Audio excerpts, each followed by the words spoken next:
Hey yo, EC here, and I'm gonna lose some coolness points for admitting this in this video, so get it all out in the comments already, EC, you're shield, you're whatever, because I'm gonna say this now. I don't think the drip feed of GameCube games on Nintendo Switch Online expansion pack on the Nintendo Switch 2 is a bad thing. I know, shocker. I know, I can hear you all gasping through the screen right now. You're all absolutely mortified that I would say such a thing, right? Now, why do I think this? So let's just start with the obvious fact. The average playtime for a GameCube game, when it comes to actually length of what the story mode and whatever, is between 10 and 20 hours minimum. Around 30 hours normally if it's more so like an arcade-like game. This is according to Google Gemini. That's a lot more than when you compare it to, say, like an NES game or a Super Nintendo game or Game Boy game, which obviously have a lot of shorter times, because these games are designed to be, on less sophisticated hardware. They're smaller scale games, and obviously, therefore, they take less time to beat.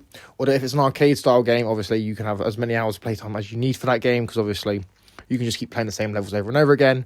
But arcade-style games are more so designed for you to keep dying, so that is probably why some games are different. So, currently, there's only 6 games on the Nintendo Switch Online expansion pack. When I'm putting out this video, Luigi's Mansion has just been added, so that makes it 6.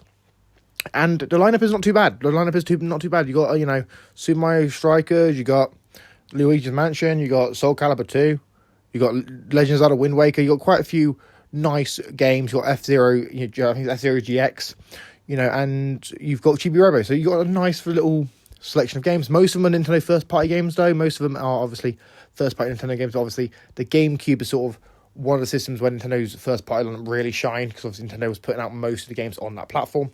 And also, I think that fact is also why we're seeing a big drip feed, because Nintendo knows they can just hold their content back, and people will wait to actually play a lot of these games. Because a lot of these games, for example, like Chibi Robo, are very expensive to buy nowadays. Like, the physical copies of these games are ludicrous. Unless you're going to pirate the games, it's very unlikely, you're going to find these games in an affordable way unless you have a Switch 2 and you want to, play them on Switch Online. But also, Switch Online does offer features such as online play for certain games. Like, I'm pretty sure Soul Calibur 2 and F-Zero GX have online support with friends. Obviously, you can play online with your friends these classic games. I know that this is quite kind of crazy because these games weren't originally designed for that.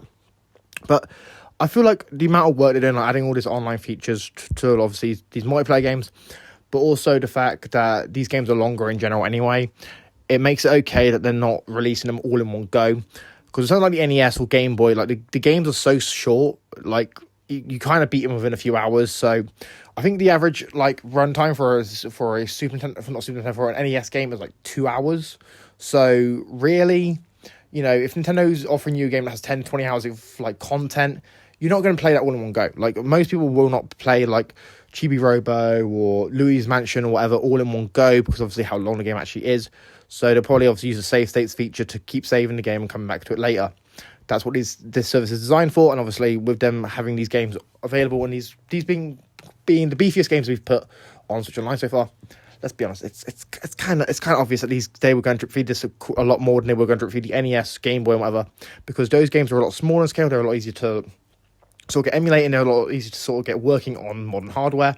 Whilst GameCube games obviously are a bit harder. And also we have to factor in with GameCube, they've also released Metroid Prime and Paper Mario: The Thousand Year Door as remasters for the Switch 1. So it's very unlikely we'll see those games, original GameCube versions, on Nintendo Switch Online expansion pack for the Switch 2. I just want to put it out there before anyone comments it down below. But yeah, to me, I'm not too fussed that they're drip feeding these games. With NES, Game Boy, whatever, I get it. I get the annoyance because obviously, these games are so small and they're so easy to beat. It kind of feels like they're just drip feeding content and there's not enough to play.